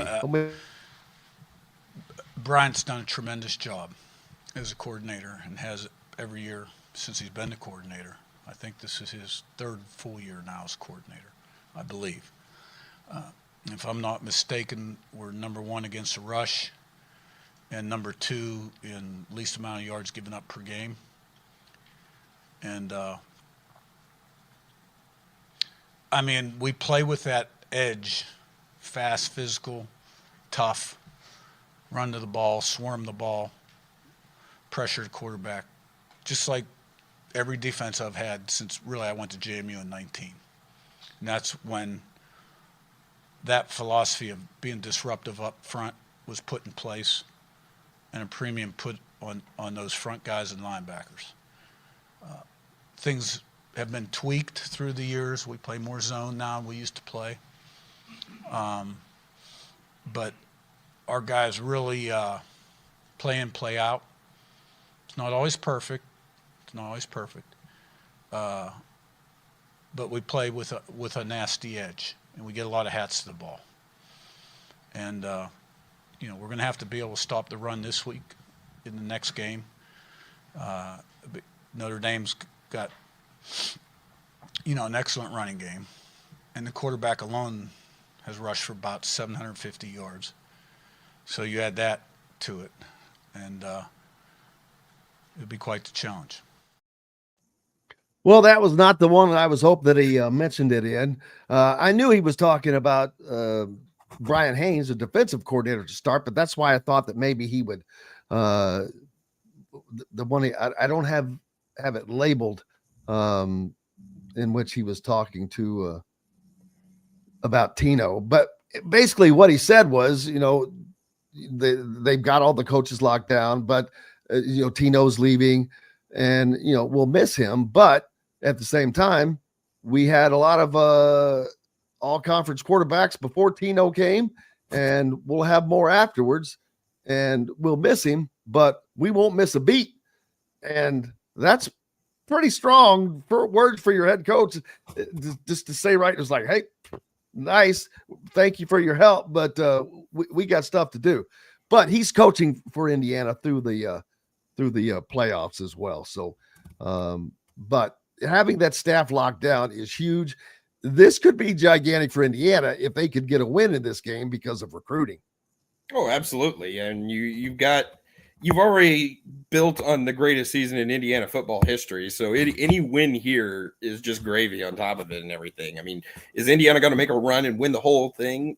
Unlikely. But yeah, you get that, and you get that win over Notre Dame. I mean, it still means something to beat Notre Dame, I think. And that is something that they can put on there and be like, hey, we beat Notre Dame, especially as infrequently as Indiana plays Notre Dame. Yep, and they'll play them again in half a decade. So that'll be interesting. If well, that's not what's a up next? game by then. What's up next for you, brother? We are going to be having the NCAA volleyball tournament this weekend. Purdue has made the Sweet 16 in it. They will be playing Louisville down in Louisville. Purdue was was the 4 seed in their region. They kind of got underseeded, I think, and they have to beat a top-ranked Louisville on their home court. But this is one of the best Purdue volleyball teams we have seen, and it's one more shot for Dave Shondell to kind of break through. Purdue's not had a bad loss this year in volleyball. I think they've had 5 losses overall, and they were all the teams currently in the top 10. So this is a program that is right there, and if they are able to pull off the upset this week against the Cardinals, they could break through and go to the volleyball Final Four for the first time in program history. So it'll be interesting to see. I think Shondell has made the Elite Eight 3 times with Purdue, but has not been able to break through and get to that last Final Four. So would be nice to see him get through this year, because he's been a very consistent coach there. He's delivered the consistency that Matt Painter has, only Big Ten volleyball is that much tougher, to where you can be the number 6 team in the country, but number 4 team in the Big Ten. So tough way to go. All right, brother, we appreciate you, and we'll look forward as the Big Ten basketball season continues to roll on. Appreciate you having very much. Thanks for having me. As always, Travis Miller joining us here on Indiana Sports Beat Radio. More coming up. Back with it after this break from the Hard Truth Distilling Company studios. Located on 325 acres in beautiful Brown County, Indiana, Hard Truth Distilling Company is the biggest and the best craft distillery around. While Hard Truth is already known for producing internationally awarded whiskeys and spirits like Hard Truth's sour mash bourbons, sweet mash, and hard road rye, as well as their cinnamon vodka and the always popular toasted coconut rum. Hard Truth Distillery offers so much more. With a full-service restaurant, ATV, and distillery tours, as well as live music, you can spend an entire day at Hard Truth Distillery while making your entire family or group happy. And that's the Hard Truth. Hard Truth products are available across Indiana, as well as many other states. So no matter where you shop, if they don't carry your favorite Hard Truth product, tell them you want the truth, the Hard Truth. Hard Truth Distilling Company encourages you to enjoy all of their products responsibly and to never drink and drive. Country living is just a swing away. It can be hard to find the exact home that fits your family's needs, so there couldn't be a better time to build a new home with Property Shore Construction. Now building exclusively south of Bloomington within the Stonecrest Golf Community. Choose from one of the gorgeous Stonecrest Signature Series house plans. We have several lots available with scenic views of the golf course. Contact Amy Rhoda with Revesco Real Estate for additional information. 812-583-0919 or go to mystonecrestliving.com.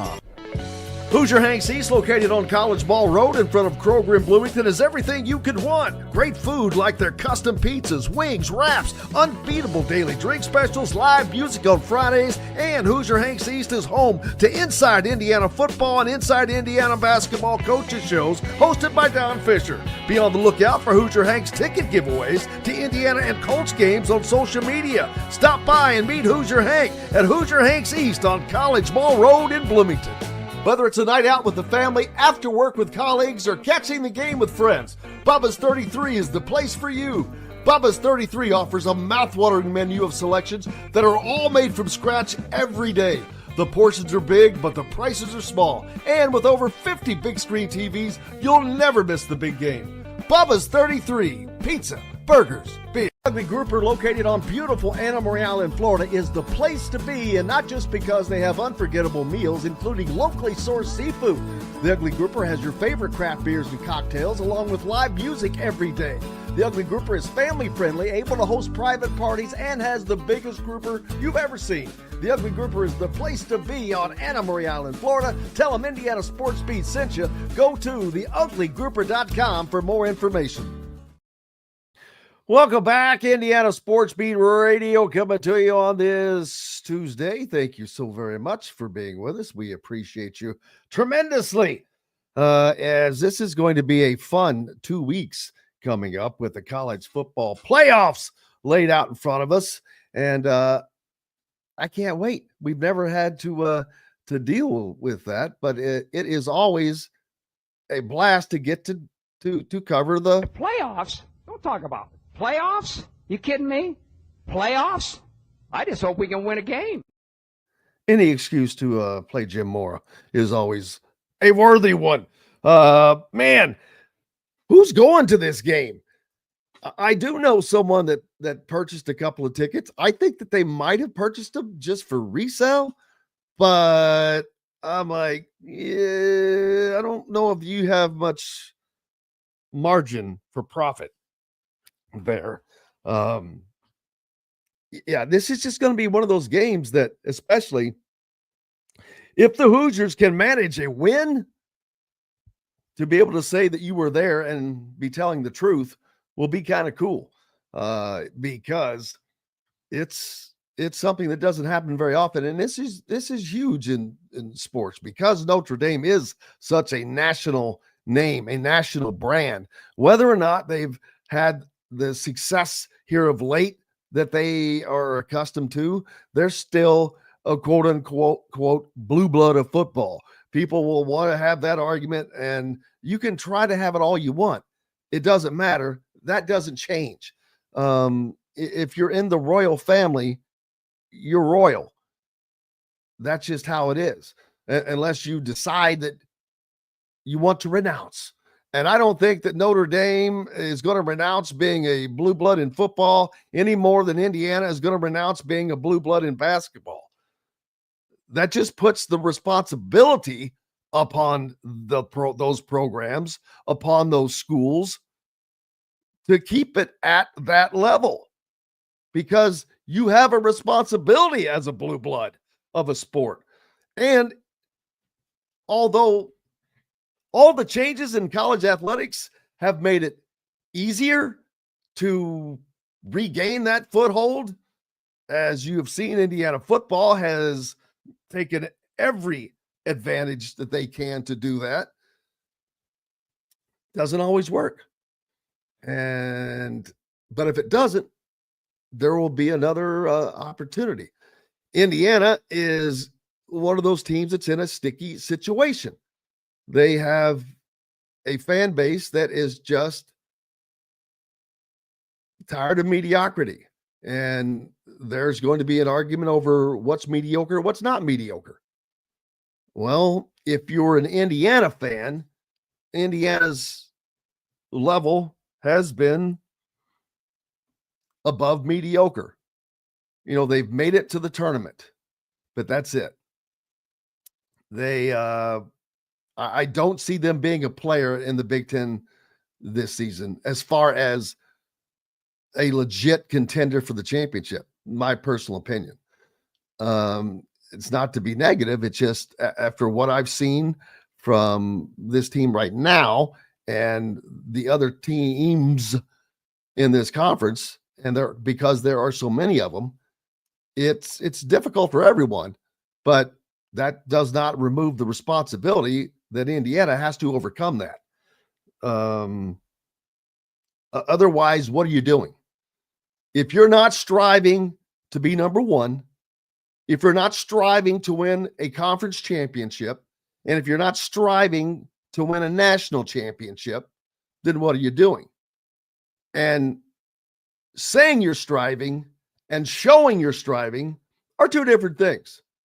I'm not judging it here. I'm just laying out some facts. Striving to do those things are apparent in your performance, your record. You are what your record says you are. I promise you, USC thinks that they're a hell of a lot better football team than their 6-6 record will tell you, because they had fourth quarter leads in every loss except for the Notre Dame game, and that was still a game that they were in. But at the end of the day, they're 6-6. You can compare them to another 6-6 team who may have lost 6 games by an average of 3 scores. Big difference there. But at the end of the day, you're both 6-6.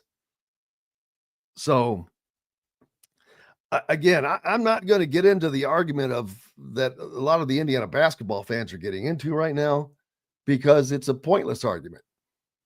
It will take care of itself one way or the other. There will be success or there will not be success. If there is success, then that takes care of the situation. If there is not success, then there's an issue that will probably have to be taken care of. But that's 4 months away. That teams can change, can grow, can get better. So that's why the number one reason I'm not going to beat that dead horse, no matter what. Now, that doesn't mean that on a post-game show that we're not going to talk about it in terms of reality, because we are. That's what we do. It's not a cheerleading show. We're not cheerleaders. I'm not a cheerleader. And Todd is as smart as anybody about the game. He studied under the master. He has a PhD in basketball.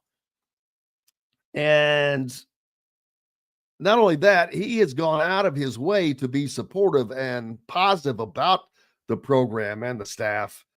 But I could tell that I think it bothers him. I know it bothers him. He didn't tell me this, but the fact that he is allegedly, quote unquote, banned from one of the people that, is not supposed to be talked to. I don't get that. I'm like, where the hell does that come from? But who knows? But that kind of stuff, now that's self-inflicted by Indiana basketball. And I don't think that they need to inflict any more damage or create any more chaos than what that is necessary, because they need to just deal with the situation at hand. I don't like to get into rumors and innuendo. You have the Trey Galloway thing with him allegedly being out gambling extraordinarily late the night before. I think it was the Louisville game. I saw a lot of posts about it. There were timestamps, but that stuff can be altered. If it was real, if that was true, that's an issue. And it surprises me that that's who it was. But yeah, that's a whole nother thing, though. And all of the little details that some of you are finding out, it's just all part of it. Man, I am so excited about this football game, though. Jim says that Notre Dame's defense,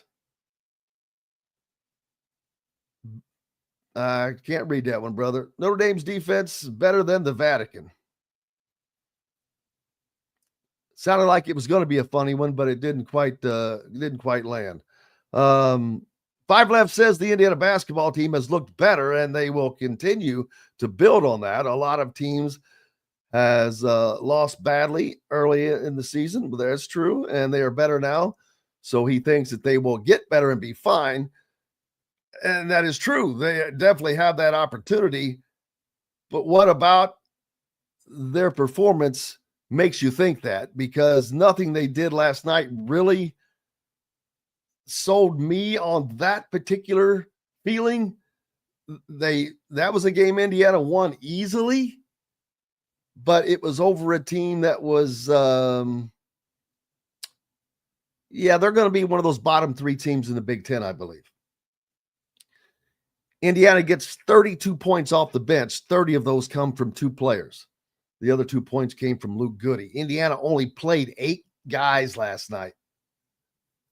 All of them played 20 minutes, save for Luke Goody, who played 18. Malik Renew, the workhorse, at 32 minutes, and Umar Ballo at 31.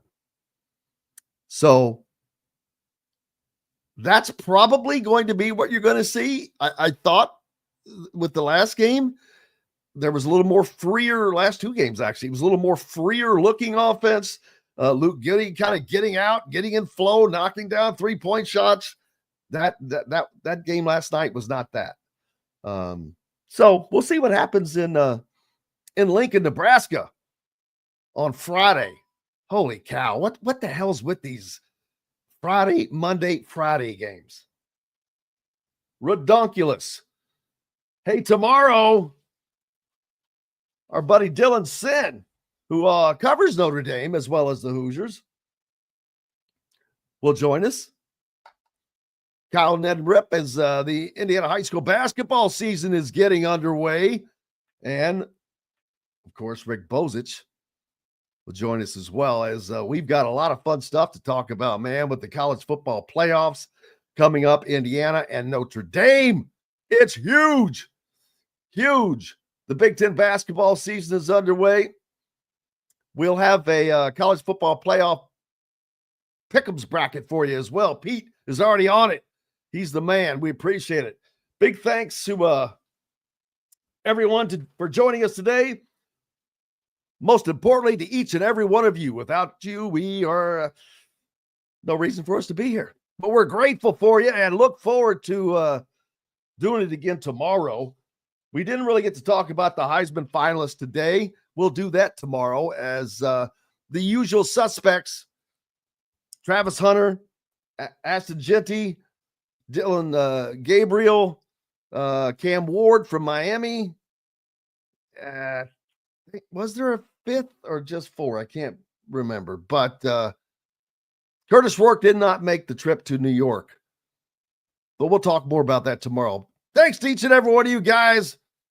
From the Hard Truth Distilling Company studios, I'm Jim Coyle. We'll be back tomorrow to do this all again. Until then, I will see you on the radio.